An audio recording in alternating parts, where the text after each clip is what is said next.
Bonjour mes élèves, comment allez-vous? J'espère que vous allez très bien. معكم مدام نادية. ازيكم حبايبي عاملين ايه؟ يا رب ان شاء الله تكونوا في احسن حال. ان شاء الله النهارده حبايبي الصف الاول الاعدادي. هستكمل معاكم كمان شرح الدروس بتاعتكم على كتاب برافو. النهارده هناخد الوحدة الثالثة اونيتي تغوا اللي هي اليكول. اليكول زي ما انتم شايفين كده درس اللي هو اليكول في المدرسة. عندي هنا لو كبرنا الصورة كده شوية دخلنا على الفوكابلير الكلمات الواحدة. طبعا كل حاجة هتكون متعلقة بالمدرسة والدروس وجدول الحصص وكده.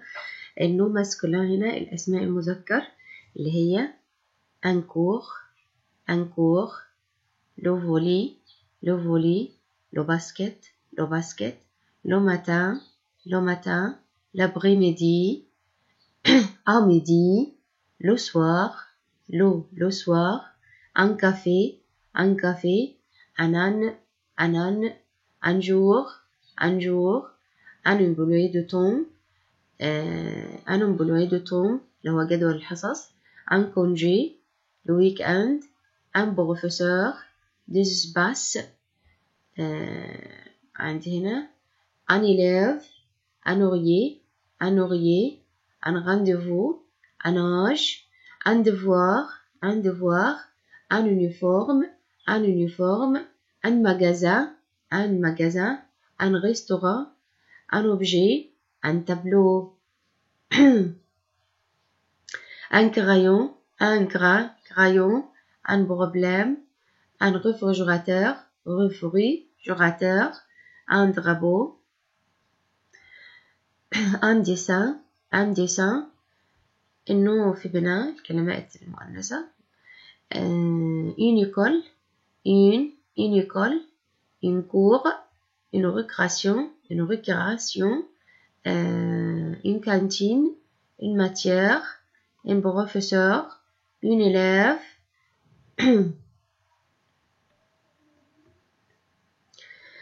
une salle de classe، une ouverture، une fermeture، une langue، une couverture، une ampoule اللي هي اللمبة، une semaine، une gomme، une journée scolaire، une école préparatoire. باقي الكلمات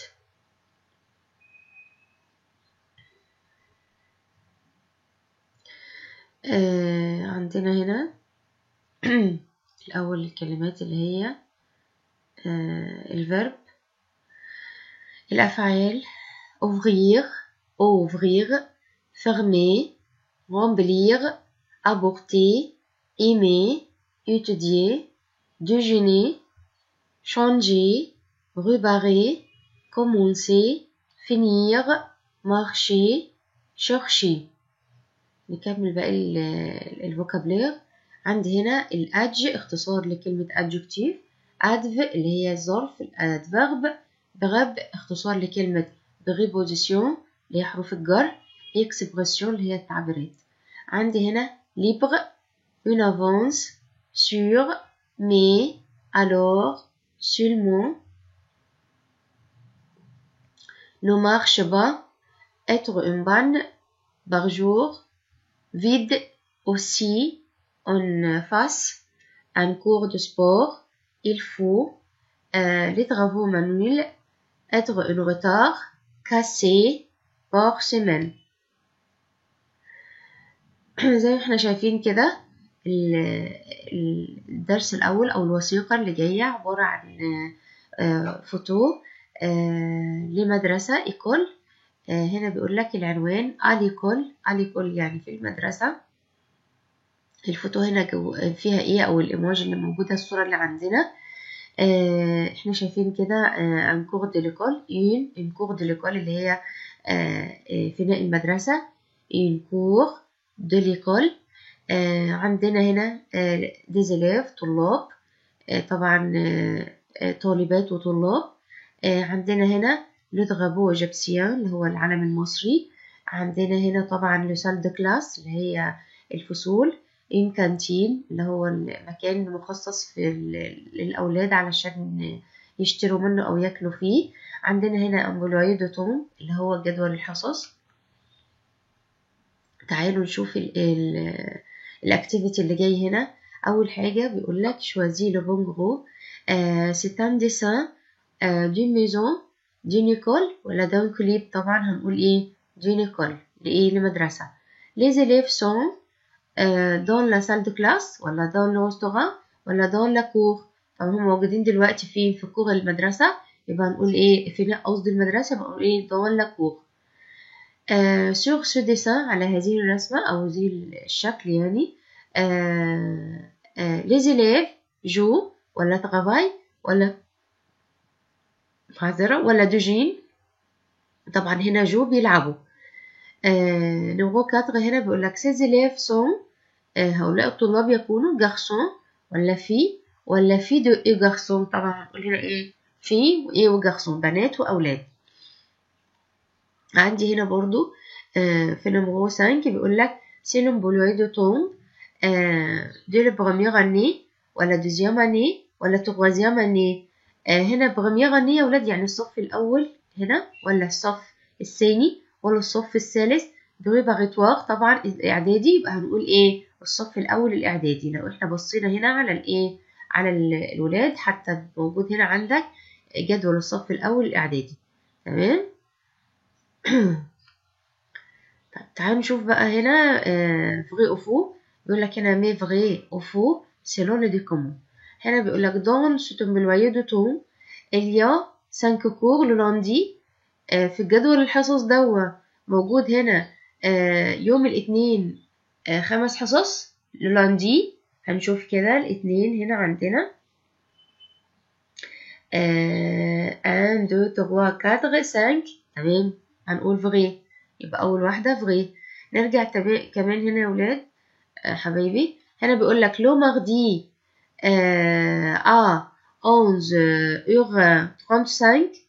يعني هنا التلات على الساعة 11:35 11h35 اللي هي عن كور دو ديسان. كان عندهم يوم التلات حصة رسم يوم التلات على الساعة. معلش يا ولاد نشوف هنا يوم التلات لا طبعا هنقول فو ما عندهمش اصلا يوم التلات كان حصة رسم اصلا. ماشي. هنا بيقول لك selon le dessin les filles jouent au ballon. هم البنات كانوا بيلعبوا بالبالون من غير ما نبص للصورة. طبعا البنات مش من اهتماماتهم الكرة فهنقول فو. هم الولاد الجخصة هم اللي كانوا بيلعبوا. dans cette école في هذه المدرسة il n'y a pas de cantine. ما كانش فيها كانتين. لا طبعا كان في الصورة كانتين يبقى هنقول برضو فو. dans la cour il y a le drapeau d'Égypte. طبعا le drapeau égyptien أو العلم المصري أو le drapeau d'Égypte علم مصر. هنقول طبعا vrai. تمام. ده بالنسبة للجزء الأول. تعالوا نشوف بقى نستغل هنا الكلمات المصورة أو باقي الفوكابلير. عندي هنا المدرسة يعني ليكول إيكول. عندي كمان هنا بيقول لك دون ليكول إليا في المدرسة يوجد. اكسبرسيون إليا يا ولاد بمعنى يوجد. الضمير إيل مع الإجريك مع التلاتة دول مع بعض بمعنى يوجد. هنا كمان عندك بيقول لك دي بروفيسور. الصورة اللي شايفينها دي صورة معلمين. دي زيليف طلاب قاعدين طبعا في الكلاس. ان كانتين اللي هو موجود في المدرسة. دو سال دو كلاس قاعات الفصل أو الفصول اللي الموجودة في المدرسة. نكمل باقي الصور. ان كور اللي هو فناء المدرسة. عند غابو العلم. عن ميكرو اللي هو الميكروفون. عن جيمناز اللي هي صالة الألعاب اللي خاصة بالأولاد في المدرسة. نيجي كمان بالنسبة هنا للماتيغ سكولير. يعني الماتيغ سكولير اللي هي المواد الدراسية. à l'école j'étudie معذرة à l'école j'étudie أنا أدرس أو يعني بتعلم في المدرسة. لغاب اللغة العربية. l'anglais الإنجليش. le français اللغة الفرنسية. les sciences اللي هي المواد العلمية زي العلوم. عندي هنا لي ماتيماتيك اللي هي الرياضيات، اللي هي اختصار ليها كلمة مات أو لو مات. ليه مات قصدي، اللي هي لازم دايما تيجي جمع ما تجيش مفرد. لا موزيك. ايه كمان عندنا لو سبور اللي هي التربية الرياضية. عندي كمان نكمل هنا مش باقية الصورة اللي هي لا ريليجيون اللي هي التربية ايه الدينية، تمام، او مادة الدين. نيجي نكمل بقى هنا يا ولاد الماتيغ سكولير. هنا لو دوسان، لي ماتيغ سوسيال اللي هي الدراسات الاجتماعية. عندي كمان ليستوار، لا جيوغرافي. ليستوار، لا جيوغرافي، ليستوار اللي هو التاريخ، والجيوغرافي مادة الايه الجغرافيا. كمان هنتعرف في الوحدة هنا على لو جور دو لا سيمين. لي جور دو لا سيمين اللي هي أيام الأسبوع. عندنا أيام الأسبوع في مصر en Égypte بتبدأ بيوم اللي هو السامدي السبت، سامدي، ديمونش الأحد، لوندي الاثنين، ماردي الثلاثاء، ميركوريدي الأربعاء، جودي الخميس، فوندردي اللي هو يوم الجمعة. عايز يلفت نظرك هنا الحاجة بيقولك سبقت أيام الأسبوع. إذا سبقت أيام الأسبوع أداة التعريف فلازم يبقى لو، لأن كلهم ماسكوناه، كل أيام الأسبوع ماسكوناه. هنا بيقولك لو فوندغدي كمان عايز يعرفك. هنا بيقولك إن يوم الجمعة جو في أوكليب. ليه جو في أوكليب؟ لأن هو ده يوم الكونجي أو يوم العطلة، يوم الأجازة. يبقى هنا ممكن أكون بقصد بيه كمان شاك فوندغدي. يعني إيه شاك فوندغدي؟ يعني كل جمعة جو في أوكليب. كمان هنا بيقول لك أيام الأسبوع في مصر بتبدأ بيوم السبت، أما في فرنسا يا ولاد بتبدأ زي ما انتم شايفين كده بيوم الاثنين. طب إيه العطلة في مصر؟ بيبقى عندنا يوم الجمعة. طبعا دي بتختلف على حسب المحافظات وبحسب السنين. في فترات بيبقى فيها يومين في الأسبوع أجازة، لكن الأساسي عندنا العطلة بتاعنا اللي هو الفوندغدي اللي هو يوم الجمعة.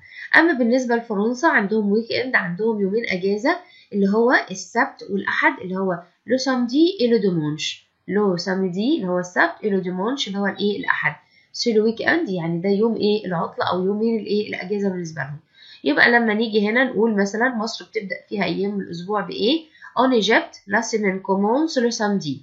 Le vendredi c'est congé. يعني ايه c'est congé؟ يعني ده يوم الأجازة اللي هو الويك اند العطلة. En France بقى في فرنسا العكس بقى la semaine commence le lundi. لو سامدي لو دوماتش اللي هو الويك اند بالنسبه لهم. برضه هنا جايب لك اكتيفيتي بسيط كده نتكلم عنه سريعا. هو جايب لك هنا ايام الاسبوع وكمان ايام الاسبوع وكمان ارقام الايام، يعني يوم كام في الشهر مثلا. هنا بيقول لك regarde le calendrier écrit les jours qui manquent de la semaine. هنكتب ايام الاسبوع اللي ناقصه. يعني مثلا هو جايب لك هنا اول يوم اللي هو يوم السبت سامدي هيبقى ان اونز، يوم 1/11. اونز اللي هو اللي هو بالنسبه لنا نوفمبر، شهر نوفمبر. طيب هنا عندنا ديمونش اللي هو هيبقى 2 لاندي 3 ماردي اللي زي ما انتم شايفين كده هو اصلا كاتبها اللي هو الكاتغ 11 اللي هي 4/11 يعني اللي هو في شهر نوفمبر. وباقي ايام الاسبوع. ودي حاجات بسيطه انتوا حبايبي ممكن تحلوها معاكم مع نفسكم. نيجي بقى هنا لدرس مهم جدا اللي هو الحديث عن الساعه. الساعه لما نيجي نتكلم عنها نتكلم عنها من اكتر من ناحيه او من اكتر من جانب. الساعه اصلا في المعنى بتاعها ليوغ دي اسم مفرد مؤنث، بس طبعا بيبدا بالاش وهو فويال. فاحنا هنا بنقول الا بوستروف ليوغ الساعه. لما نيجي نتكلم عن الساعه او نسال عن الساعه بنسال باكتر من طريقه. جايب لك هنا برضو بيقول لك كلاغوتيل يعني ما الساعه، او يسالك يقول لك لما يكون شخص ليه غريب عني او اكبر مني فهساله هقول له vous avez l'heure ما الساعه او الساعه مع حضرتك كام. هنا لما نيجي نجاوب عن الساعه هنقول إليه تمام، إليه واقول الساعه كذا. يعني مثلا لو هقول مثلا الساعه 1 يبقى اقول إليه 1 heure. لو هي الساعه 1:05 اقول إليه 1h05 يعني الساعه 1:05. طب الساعه 1:10 1h10 يعني الساعه 1:10. إليه مثلا 1h إيكار يعني الكلام ده الساعة 1:15. فان يعني وتلت، 25 يعني 25 دقيقة. نيجي هنا بقى بالظبط كده اودمي يعني ونص بالظبط، ونصف يعني الساعة مثلا 1:30 2:30 وهكذا. هنا بقى لما يقول لي موا يا شباب، موا يعني يا حبايبي يعني إلا، يعني أقل من 5 دقايق بقول إلا 5. هنا موان 10 يعني إلا 10. موان لو كا، ولازم أجيب هنا في لما أقول موا يعني أقل من، أجيب أداة المعرفة المذكر اللي هي لو، وأقول إلا ربع. موان 20 يعني إلا تلت. موان 25 يعني إلا 25 دقيقة. فلازم أبقى عارفة الساعة بتكلم عنها إزاي. جايب لك هنا اكزامبل برضو للساعة، أمثلة. هنا بيقول لك إلي وتر الساعة 8. دو ماتان يعني صباحا. إلي 1h de l'après-midi يعني الساعة 1 بعد الظهر. إلي 7h de soir يعني الساعة 7 مساء. إلي 8h 5 دو ماتان يعني الساعة 8 و5 صباحا. نكمل مع بعض هنا. بيقول لك إلي 8h15 يعني الساعة دلوقتي 8 وربع. إلي 8h30 يعني الساعة 8 ونص. إلي 9h moins le quart يعني الساعة 9 إلا ربع. إلي 8h moins 5 يعني الساعة 8 إلا 5.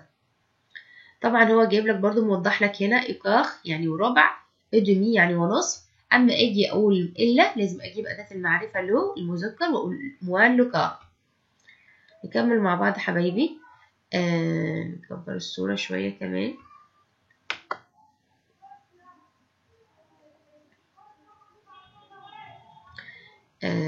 علشان بس هي لما كبرناها ما بانش باقي الصورة. نرجع كده. هنا بيقول لي دير ليزوغير، يعني ايه ليزوغير؟ اللي هي مواعيد العمل أو مواعيد فتح مكان أو غلقه، سواء مجازان سواء بنك سواء بوتيك أي مكان، ريستوران. فبتكلم عن مواعيد فتح أو غلق هذا المكان، مكان العمل يعني. هنا بيقول لك برضو بيستخدم فيربين اللي هما اوفغير وفيرمي. اوفغير يعني يفتح وفيرمي يعني يغلق. لما أقول بيفتح من الساعة إلى الساعة كذا، يعني مثلا هقول اوفغير بيفتح مثلا من الساعة مثلا 8 صباحا أو 7 صباحا، يبقى أقول اوفغير 8h مثلا دو ماتان. أما أقول فيرمي يعني بيغلق على الساعة مثلا minuit مثلا منتصف الليل، 11h دو سوار مثلا مساء، وهكذا. جايب لك هنا التصريفات حبايبي، لازم كمان نستعين بيها ونعرفها ونحفظها. فيرب اوفغير هو من الأفعال الشاذة زي ما انتم شايفين كده. وفيرب فيرمي ده مجموعة أولى، لكن فيرب اوفغير بيصرف على إنه زي فعل من أفعال المجموعة الأولى، فالنهايات بتاعته بتبقى متشابهة جدا، هي نفس أفعال المجموعة الأولى. فهنا مع جي بقول جي اوفغ وبضيف الأو، tu اوفغ بضيف يو اس، il اوفغ وإل اوفغ هنا بضيف الأو بس. هنا nous ouvrons vous ouvrez، il avec اس ولا اس اوفغ ايه بالشكل ده اخرها انت. هنا برضو فيرب فيرمي ده مجموعة أولى أصلا. je ferme tu fermes il ou elle ferme، nous fermons vous fermez، il avec اس وإل avec اس il ferme elle ferme.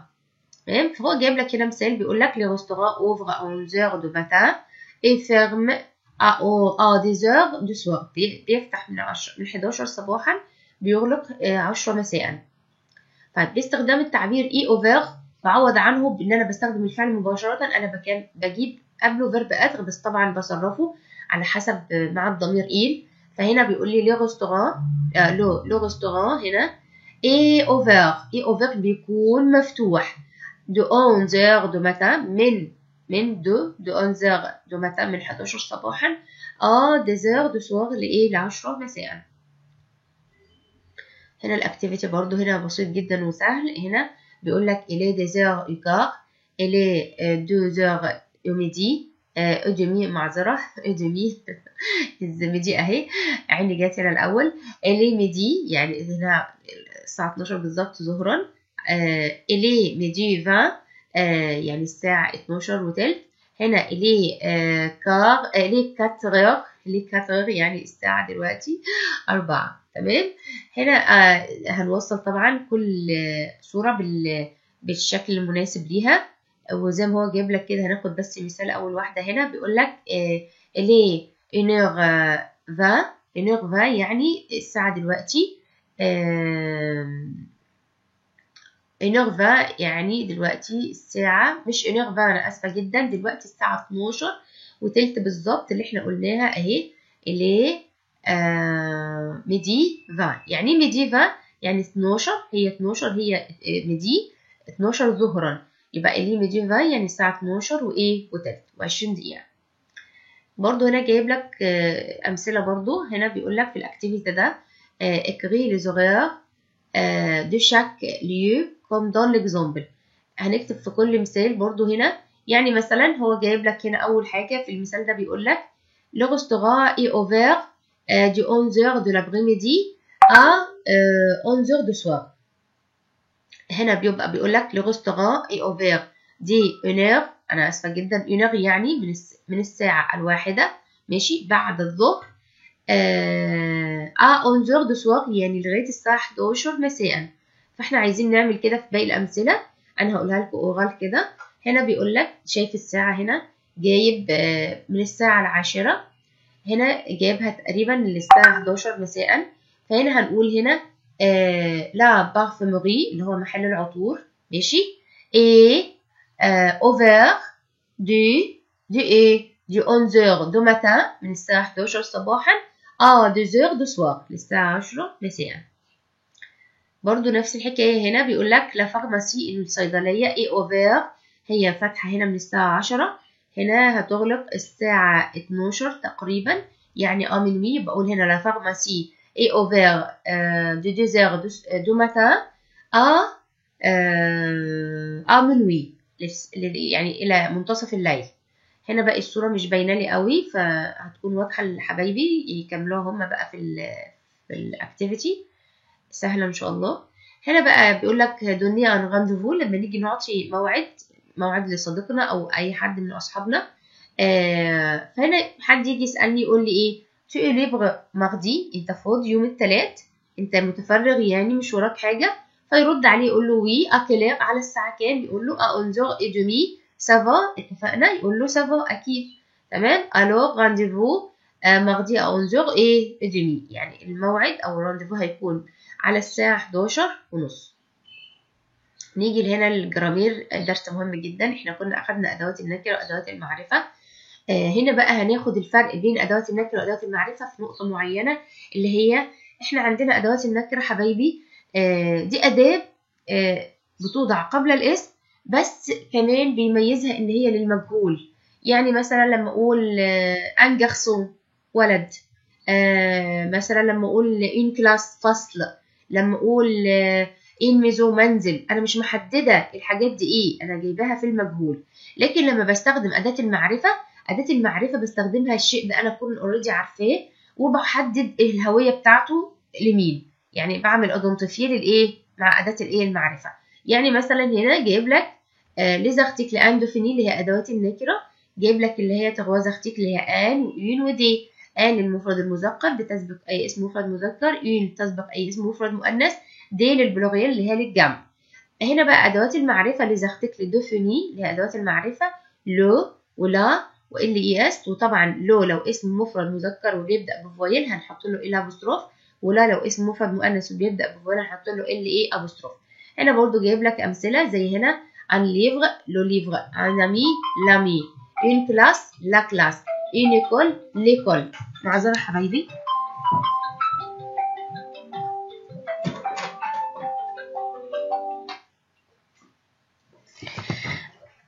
نكمل مع بعض هنا. لما جايب لي ادوات المعرفه هنا بيقول لي une class يعني فصل، لكن هنا بقول اي فصل، انا عرفته زي الف ولام في اللغه العربيه. هنا دي ليفغ طبعا دي جمع كتب، هنا اقول ليفغ الكتب. دي زيكول هنا اقول ليزيكول، هنا دي زيكول مدارس، هنا المدارس تمام.